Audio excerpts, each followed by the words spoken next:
Muito bem, estamos vendo aí a culpabilidade. Vimos a culpabilidade como terceiro substrato do conceito analítico do crime e falamos aí dos seus elementos. Culpabilidade, então, como terceiro substrato do crime, consistente num juízo de reprovabilidade, num juízo de censura da conduta do agente. Esse juízo de censura é composto pelos seguintes elementos: imputabilidade, potencial consciência da ilicitude e exigibilidade de conduta diversa. Vimos aí quem são os inimputáveis. Inimputáveis por questão etária, menor de 18 anos, inimputável, por questão de doença mental, desenvolvimento mental incompleto ou retardado, e pela questão da embriaguez, desde que ela seja completa e involuntária. Fechou? Fechamos a inimputabilidade. Vamos falar de exigibilidade de conduta diversa e potencial consciência da ilicitude. Primeiro vamos falar da exigibilidade de conduta diversa. Então, o conceito é autoexplicativo. Exigibilidade de conduta diversa, ou seja, por fato tem que ser culpável, por fato ser culpável, ou seja, para eu poder censurar, para eu poder responsabilizar o sujeito, eu tenho que poder exigir desse sujeito uma conduta diversa. Por isso, exigibilidade de conduta diversa. Eu posso exigir dele uma conduta diversa. Então, eu tenho que ver quando, então, que eu não posso exigir dele uma conduta diversa. Em dois momentos previstos pela lei, no artigo 22. Primeiro, a chamada coação moral irresistível. Então tá lá, artigo 22, se o fato é cometido sob coação irresistível. Segundo momento, obediência hierárquica. Estrita obediência à ordem não manifestamente ilegal de superior hierárquico. Só é punível o autor da coação ou o autor da ordem. Professor, a lei fala em coação irresistível. Por que você está falando de coação moral irresistível? Porque a gente já viu, se a coação for física, não tem nem conduta. Se o sujeito pega o meu dedo, põe no gatilho e aperta o gatilho com o meu dedo, isso é uma coação física, não tive conduta. A conduta foi só dele. O meu dedo foi um simples instrumento para ele apertar o gatilho. Não tive conduta, não tive conduta. Conduta foi involuntária, então não teve conduta no caso. Se essa coação for física, então eu excluo a tipicidade lá atrás, não tem nem fato típico. O que eu estou falando aqui é coação moral irresistível. Então, a vontade do sujeito que age sob coação moral irresistível, ela não foi livre. Foi uma vontade coagida. Foi uma vontade contaminada. Foi uma vontade contaminada. Como assim, uma vontade contaminada? Então, o sujeito aponta uma arma na cabeça da sua esposa e fala: você é o gerente do banco, tá?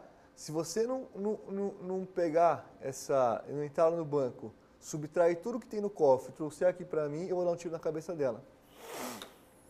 O que acontece? Você vai lá e faz, velho. Você vai lá e faz. Ah, mas aí você encontra o gerente do banco, você furtou ou você se apropriou indevidamente do dinheiro? Sim, em tese foi um fato típico, mas eu estava sob coação moral irresistível. Ou seja, eu não decidi isso livremente. Essa decisão foi contaminada.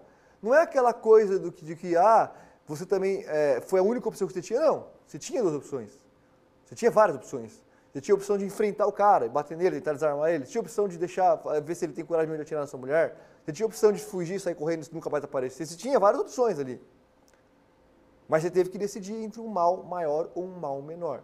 O seu consentimento foi viciado, você foi coagido. Então, essa é a coação moral irresistível. Não podia ser exigível do sujeito aí comportamento diferente. Você não pode dizer, não, enfrenta ele. Mata ele. Era uma opção que ele tinha, mas você não pode exigir isso do sujeito. Coação moral irresistível. E obediência hierárquica. Obediência hierárquica é obediência à ordem não manifestamente ilegal do seu superior hierárquico. Então, em primeiro lugar, o que é superior hierárquico? Não é o seu chefe, se você for um servidor, tiver um emprego ou qualquer relação de trabalho particular. Não. Superior hierárquico, hierarquia só existe no direito público.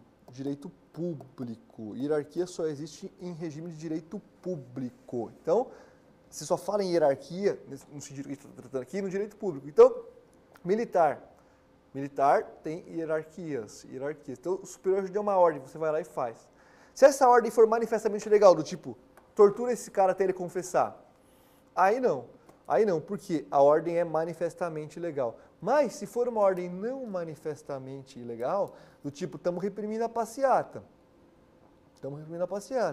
Ah, o superior mandou soltar bomba de gás lacrimogêneo ali. Fala, não sei se é o melhor caso, mas não é manifestamente legal. Não é manifestamente legal, do tipo, torturar o sujeito. Caso depois fala, não era o caso de soltar bomba de gás lacrimogêneo, era melhor dar porrada com cacetete nos caras para afastar ele, mas não soltar bomba de gás. Tudo bem, mas quem vai ser o responsável? É o superior hierárquico, aquele que tinha o comando da situação. Os outros eram meros instrumentos, tá? Então, essas duas hipóteses, coação moral irresistível e obediência hierárquica, tornam a conduta do coagido ou do sujeito aí obediente, né, irrelevante, porque só é punível o autor, seja o autor da coação, seja o autor da ordem. Tranquilo. Então, falamos aí que existem três elementos da culpabilidade. Imputabilidade, que a gente já viu, exigibilidade como diversa, a gente já viu que exclui a exigibilidade como diversa, coação moral irresistível e obediência hierárquica. Vamos ver agora o que exclui a potencial consciência da ilicitude. O que exclui a potencial consciência da ilicitude. Vamos ver, artigo 21. O desconhecimento da lei é inexcusável. Ponto. Você não pode falar, bom, eu tô aqui, fui pego com um baseado, mas eu não conhecia, não sabia que maconha era proibido. Você que mora no Brasil, você que estudou no Brasil, da primeira à última série das escolas do ensino infantil, médio, fundamental e médio, você cresceu aqui, tá? Se você não conhecia a lei, você devia conhecer, a gente tem essa obrigação, Por quê? Porque senão o direito não tem aplicabilidade. Você passou no farol vermelho, tomou uma multa. Não, mas eu não sabia que não podia parar no farol vermelho. Você bateu o cara porque ele quis te cobrar a conta. Ué, mas eu não sabia que eu não podia bater no outro. Não dá, você acaba inviabilizando tudo. Se você falasse que você poderia alegar o desconhecimento da lei, inviabilizaria a aplicação do direito. Então, é uma presunção de que todos devem conhecer o direito. Então, o desconhecimento da lei é inexcusável, é imperdoável. Você não pode falar, não conhecia a lei, então me perdoa. Não pode. Porém, o erro sobre a ilicitude do fato ser inevitável isenta de pena. E se evitável, diminui a pena de 1/6 a 2/3. Ou seja, é o que a gente chama aqui de erro de proibição. E o que é um erro evitável? Erro evitável é aquele em que o agente atua ou se omite sem a consciência da ilicitude, não tem a consciência, mas era possível ele ter ou atingir essa circunstância. Vamos falar de erro a partir de agora. E a gente vai falar do erro de proibição. Vamos lá? O que é um erro, então? O que é um erro? Qual a diferença entre erro e ignorância? Qual a diferença entre erro e ignorância? Não sei, professor, para mim é a mesma coisa. Não é a mesma coisa. Erro é falso. Erro é falso, é algo falso. É a falsa representação ou percepção da realidade. É um equívoco, é um estado positivo. Você errou, você teve a percepção, mas a percepção falsa. Teve a percepção, mas a percepção falsa. E a ignorância? A ignorância é algo negativo, é uma omissão, é a falta de representação da realidade. Então, se o erro é a percepção falsa, a ignorância é a percepção ausente. Então, o sujeito representou aí falsamente a realidade. Erro. Teve uma visualização equivocada, falsa. E a ignorância, ele não teve, ele ignorou, ele simplesmente não sabia. Então, isso é o erro. Erro é a falsa representação. O erro de proibição, que a gente estava falando, e agora vamos começar a falar, vamos especificar, o erro de proibição, embora o sujeito não possa falar que ele desconhecia a lei, falar, não sei dessa lei aí que proíbe fumar maconha, não sei. Como assim? Mas você sabe que, você não sabe qual que é a lei, mas você sabe que o fato é ilícito. Você mora no Brasil, você cresceu no Brasil, você cresceu em São Paulo, você vê as pessoas fumando maconha na rua, você nunca viu ninguém falando de droga, não dá para falar, Então, você não dá para provar, não conheço a lei especificamente, não sei qual que é a pena, tudo bem. Mas você sabe que o fato é ilícito, você não vê as pessoas praticando, você não vê as pessoas fumando na rua, tá? Mas pode ser que alguém erre sobre isso, que alguém tenha essa falsa percepção da realidade. É, professor? É. Pensa num índio que decidiu conviver na sociedade. Ele foi criado na terra dele indígena, beleza, e de repente ele decidiu, falou, não, vou me civilizar, agora eu sou um índio civilizado, beleza. Botou roupa, beleza, começou a andar de ônibus, de metrô, e o cacete, beleza. E aí, na tribo dele lá, ele fumava maconha. Era tudo legalizado ali, em qualquer lugar, fumava, plantava, fumava, cultivava, tá. Aqui ele também fala, bom, puxar um baseado aqui. O que acontece? Ele realmente aí não sabia, ele não tinha a potencial consciência de licitude. Ele não tinha aí como saber. Não precisa nem ir tão longe. Você pensa, o cara cresceu no Uruguai sempre pôde fumar maconha, sempre pôde, ele não sabia nada do Brasil, ele estava andando, fumando baseado dele lá no Uruguai. Aí ele passou a ponte, chegou no Brasil lá, chegou. Beleza, continuou fumando. Ele falou, não pode. Como assim não pode? Eu sempre fumei a minha vida inteira. Não pode. No Brasil não pode. Então, quando o sujeito não tem a potencial consciência da licitude, ele não tem como saber, não teria como saber, aí sim